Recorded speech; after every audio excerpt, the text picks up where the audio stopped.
What's up, everyone, and welcome to the weekly Q&A. For our first question, Caleb Diaz asks what Luke's hand showing up in the latest Darth Vader comic means for Snoke or other clone possibilities in the future.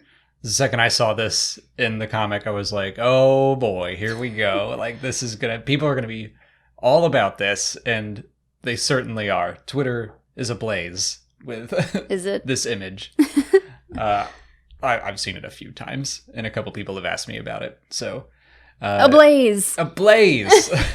So yeah, I mean, I don't really see this as having big future implications. I guess maybe I'm almost hopeful that it doesn't. I kind of see it as just an Easter egg. Yeah, I mean, I don't see them making clone Luke an actual thing. I don't think Luke is coming back.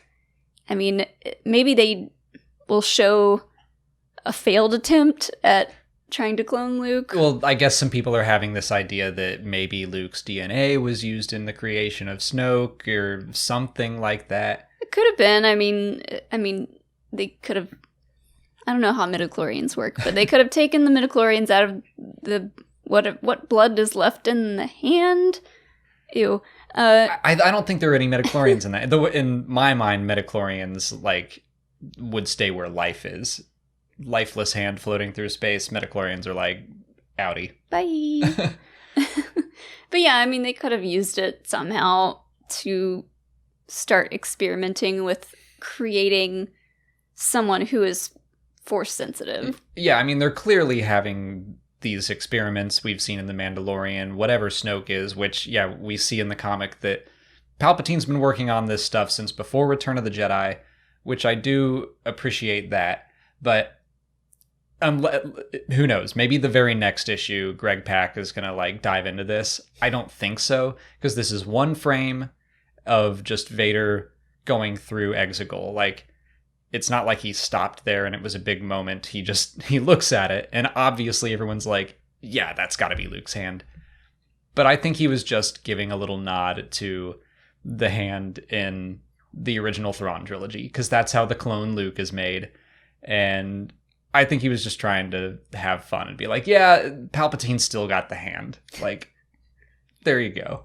I don't think he's setting up some big, huge thing. I think he was just having fun.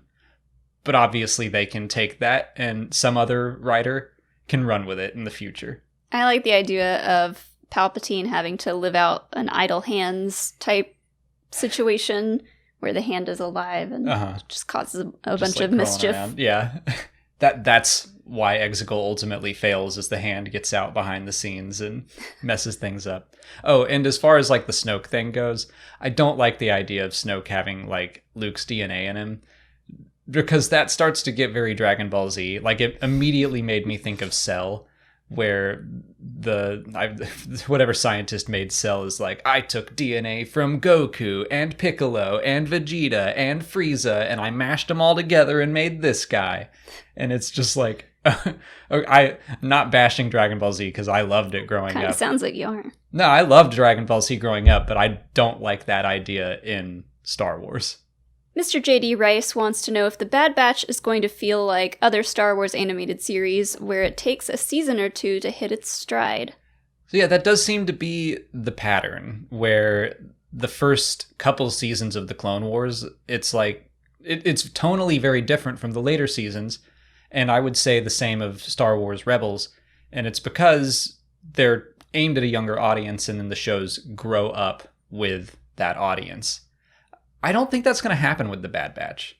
I don't think so either, because that typically happens with brand new shows, and this isn't a brand new idea. These are characters we've already seen. It's kind of a spin-off of the Clone Wars, which everyone already knows and loves. And especially knowing kind of the fact that it's going to be starting around Order 66, we're going to jump right into action. So I don't think we're going to have any downtime. I completely agree. I think that this is an animated show that will be accessible to a younger audience, but I do think it kind of was made for people who grew up with the Clone Wars. And it's yeah, we're just going to keep this story going. It's not the Clone Wars because it's not taking place during the Clone Wars anymore, but we're just going to kind of assume you know that story and move on. So yeah, I don't really see it following that same format as the Clone Wars and Rebels and Resistance all did. Tom Nash asks who our favorite member of Clone Force 99 is. I kind of want to, they throw out the idea that like we'd both say Echo, and honestly, like Echo is, I love all of Domino Squad, so Echo I wasn't going to say Echo. I would would have, so I was going to take Echo out of the equation and go with like the OG mutated members of the Bad Batch. So who's your favorite? I think it's, what's his name? The smart one. Tech. I always want to call him Data. That's not right. That's Star Trek Molly. You get that out of here. Yeah.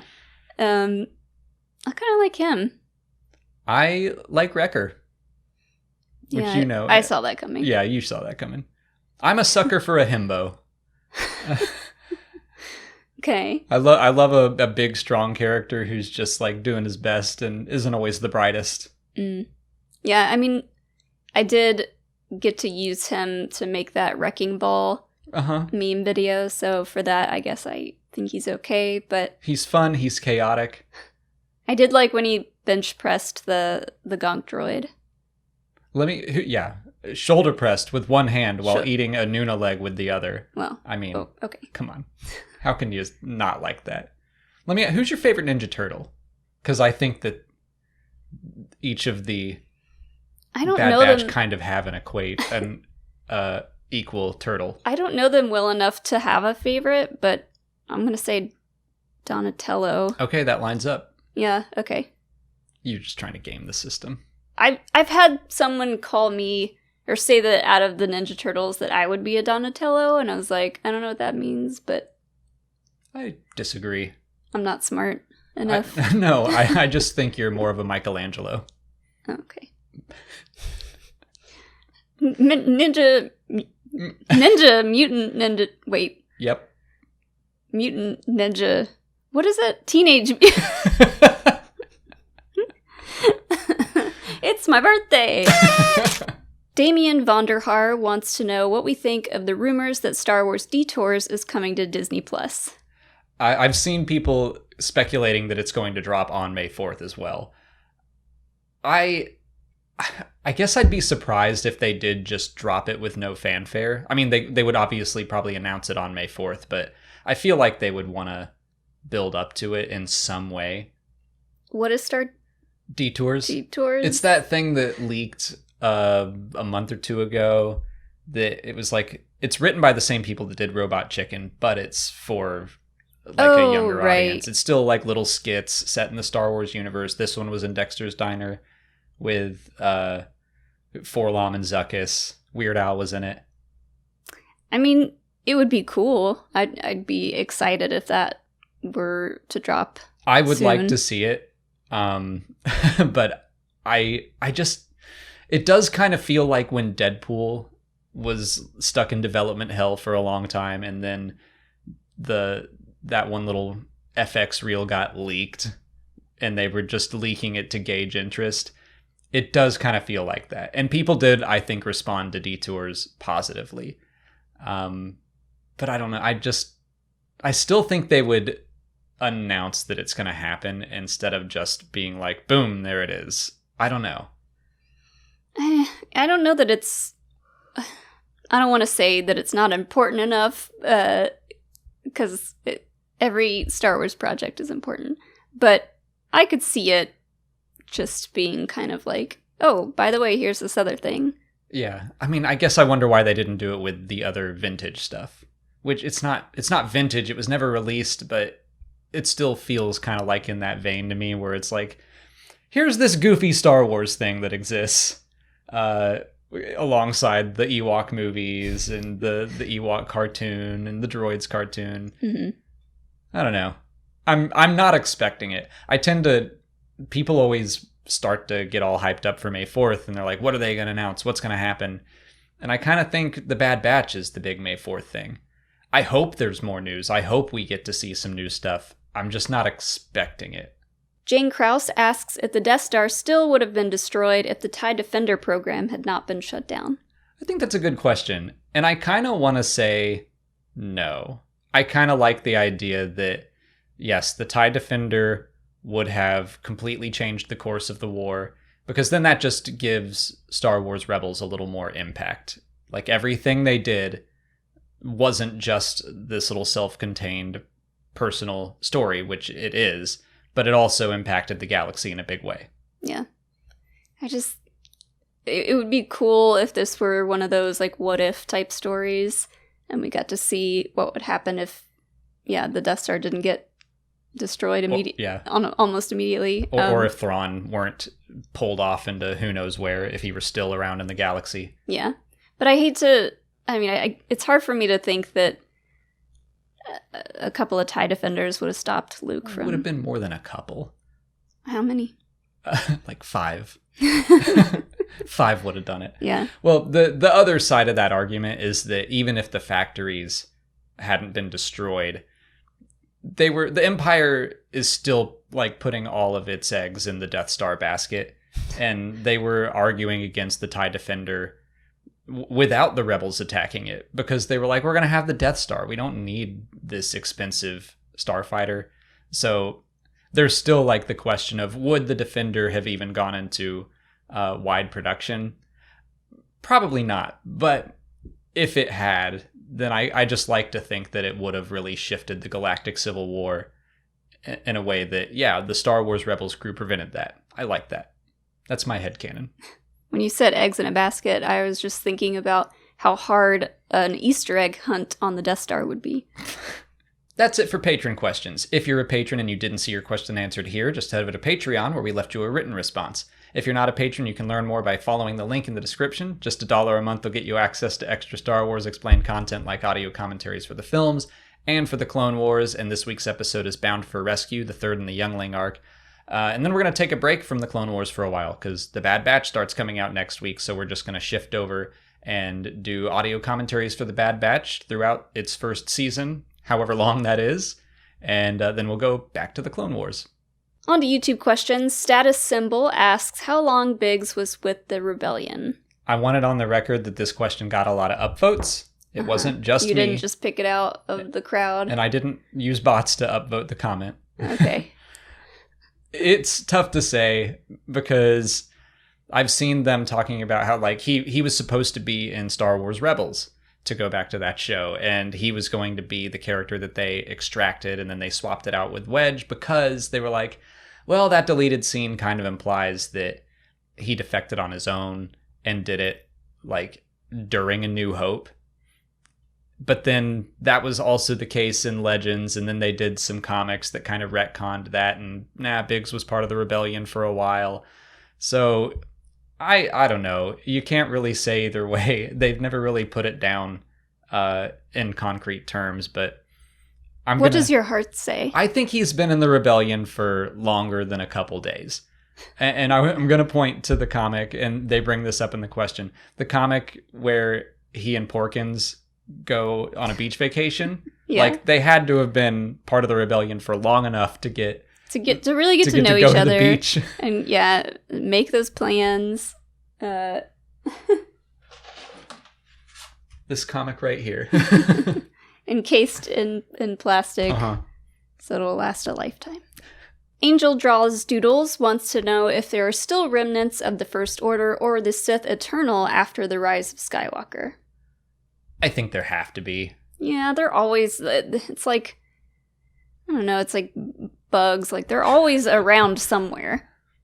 Well, just like the Empire, like, just because you won the big battle doesn't mean that you have gotten everyone everywhere. Like, they're like bugs. You got to hunt them down and finish this. And that makes sense for... Every time I bring up Rogue Squadron, I say it sounds like it's going to be... Like, they straight up say it'll be in the future. It's going to bring Star Wars storytelling into the future. And that doesn't mean it's set in the future. But every time I bring it up, people are like, there's no way it's after the sequel trilogy. And I'm like, it sounds like it's going to be. I don't think it sounds like that. I think it's a possibility. You're one of them. I don't think it sounds like either one. They're just saying, hey, this is a future project. That's possible. But I think that Dennis Lawson has to be in it. I think he's going to pass the torch. That's not what the question is. But I bring up Rogue Squadron because I think it makes sense to have Rogue Squadron hunting down those pockets of First Order or Sith Eternal or whatever. Like, the job's not done. We need someone to do this. So like good guy bounty hunters, like it's just gonna be them hunting people down. That's kind of what they do in Legends and Wraith Squadron. Like, I mean, they just get very specific missions. EM asks if there will ever be a time where Star Wars stops making content altogether. That'll be the day we have to retire, I guess. I don't think it's going to happen anytime soon. I don't think it'll happen in our lifetime. I mean, you're not hearing people be like, Star Wars, who cares? Yeah. Like, there's a lot of people that are casual fans. There's obviously a lot of, like, more intense fans, but there's a lot of casual fans out there that no matter what comes out, they're probably going to watch it. I mean, you get plenty of people going like Star Wars is dead. What they mean is Star Wars is dead to me. Like, they don't like where Star Wars is headed, and so they have no interest in it anymore. Like, okay. But they keep talking about it. Right. But, like, Star Wars is far more alive and part of the zeitgeist than it was in the 90s. Like, in the 90s, when I was growing up reading Star Wars books, like, that was strange. Not everyone was talking about Star Wars during that time until the prequels started coming out. But, like, in that mid-period, like, it was just books and comics. Mm-hmm. And there was enough interest in those books and comics to keep doing it. But it wasn't like everyone everywhere was talking about Star Wars and the latest book that came out. If they did just up and stop creating content, like Star Wars is like, we're going to retire Star Wars, what would we talk about? The MCU will probably still be going. Well, like, hey, Kevin Feige, you're not shutting down the MCU anytime soon. We need something. No? Okay, good. Well, yeah, I just don't see that happen. I don't see Star Wars ever completely going away for a long, long time because, I mean, well, the shows, Palpatine, right? It's somehow it'll return. I mean, the shows are just now, like, they're in their early days, and so far have been universally loved. Yeah, I mean, once they dipped their toe into live action and saw how much people love The Mandalorian, like, that's going to be the new thing for Star Wars for a while. We've got 10 series on the way. We've got multiple movies on the way. But, like, if the market gets oversaturated and people start to be like, we're not really into this anymore, like the more casual, the less invested fans, then they might go back to just doing books and comics. But I still think they would do books and comics. Like, I don't think it's ever going to just up and stop. Daniel Hales wants to know if Dooku Jedi Lost is considered to be part of the High Republic era. I don't think so. Like, it's it's odd because Dooku Jedi Lost specifically references, like, back when the High Republic was going on. So it technically does take place, like, right at the supposed end. It's like 50 years before The Phantom Menace. And that's supposed to be right around the time when the High Republic ends. But they talk about it as if it's, like, come and gone. So I would say no. Yeah, I think it's, like, just after it ended. I find it kind of odd that people reference the High Republic in universe. Like, I kind of more like the idea that it's something that just we use.